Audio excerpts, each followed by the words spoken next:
Okay, we are week 2 of a series we started last week called Miracles. And the good news is that we believe that God still does miracles today. And that is good news. And what we're doing is we are looking at some of the miracles that Jesus did in the Bible, and we're studying those. And this week we're going to look at one that is kind of one, at first you look, you're like, oh, that's kind of cool, and then you just kind of go on. But it's actually a very amazing thing that happened. And so if you could you take your Bible and turn to John chapter 2 and go to verse 1. And we're going to just go ahead and start right in there. It says, on the third day a wedding took place in Cana in Galilee. Jesus' mother was there, and Jesus and his disciples had also been invited to the wedding. Now, how many people have been to plenty of weddings in their life? I have had the pleasure of being in one in a special way, as being the groom. And I've also visited and seen a lot. And because I am a reverend, as somebody just called me a while ago, I know people don't usually call me that, I've actually done weddings. And I'm actually going to be doing Steve and Connie's wedding here in just a few weeks. And I'm just going to, I probably shouldn't be saying this because Steve and Connie are here, but I'm just going to be really honest with you. Nothing makes me nervous. I don't get nervous on Sunday morning. I don't get nervous at funerals. I've done some funerals. I don't get nervous, but I get really nervous at weddings. And I've figured out why that is. And so, but I cover it real well. Don't worry, it'll be fine, okay? And they're thinking, oh, great, we shouldn't have asked him. No, it'll be fine. But here's the reason why I get nervous at weddings. Weddings are intense. And the reason why they're intense is there has been a lot of planning that has gone into that wedding. There has been a lot of money that has been pumped into that wedding.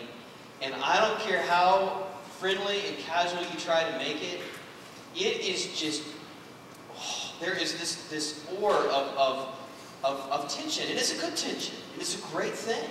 And, you know, people are dressed in their best, and you got the string quartet over there, and it's like, ooh, you know, and it's just, weddings are a big deal. And that is why that on America's Funniest Home Video, the best bloopers come from weddings, because that tension is there, and so when it bombs, it's hilarious. And I've seen some doozies. Yeah, I just want to tell you about a couple of the wedding bloopers that I've experienced. And probably shouldn't be saying this for Steve and Connie, they're probably getting nervous, but it's okay. It's all right.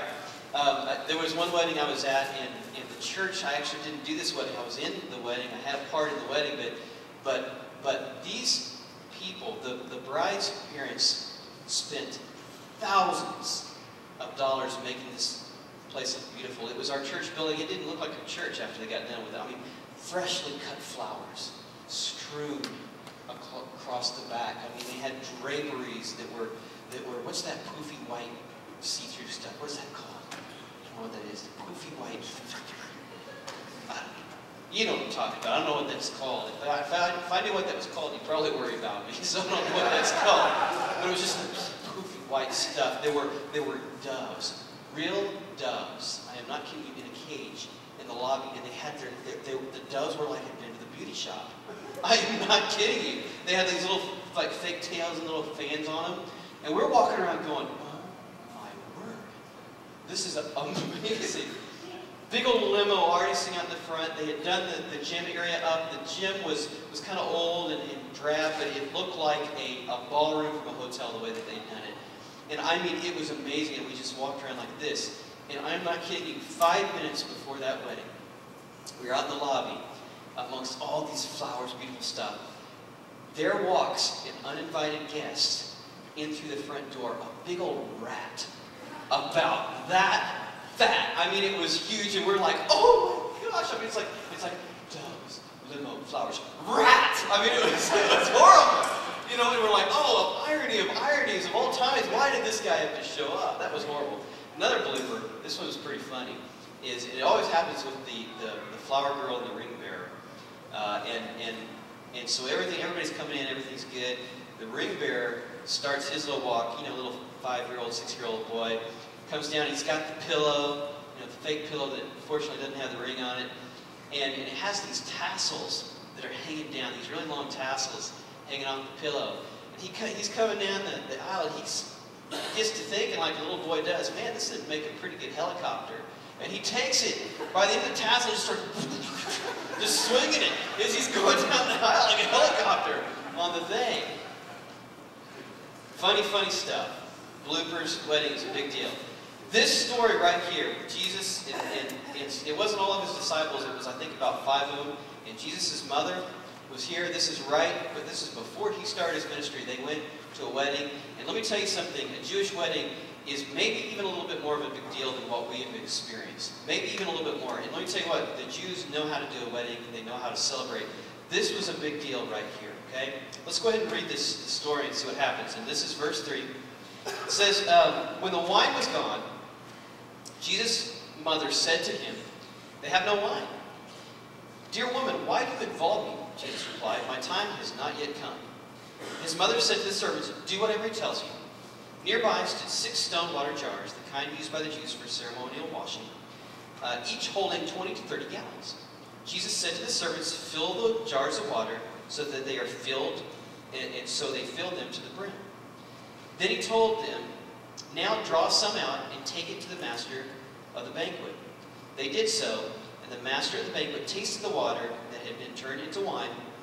He did not realize where it had come from, though the servants who had drawn the water knew.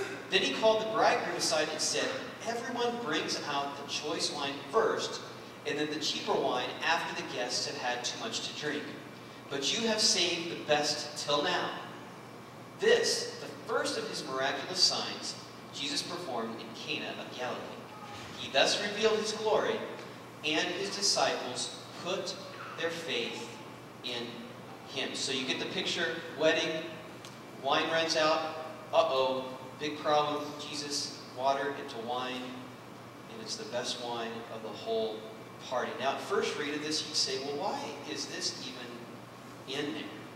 What is going on with this? And why was this the first? It's a huge behind-the-scenes miracle that met a huge need. Now, I believe that this miracle is all about expectations.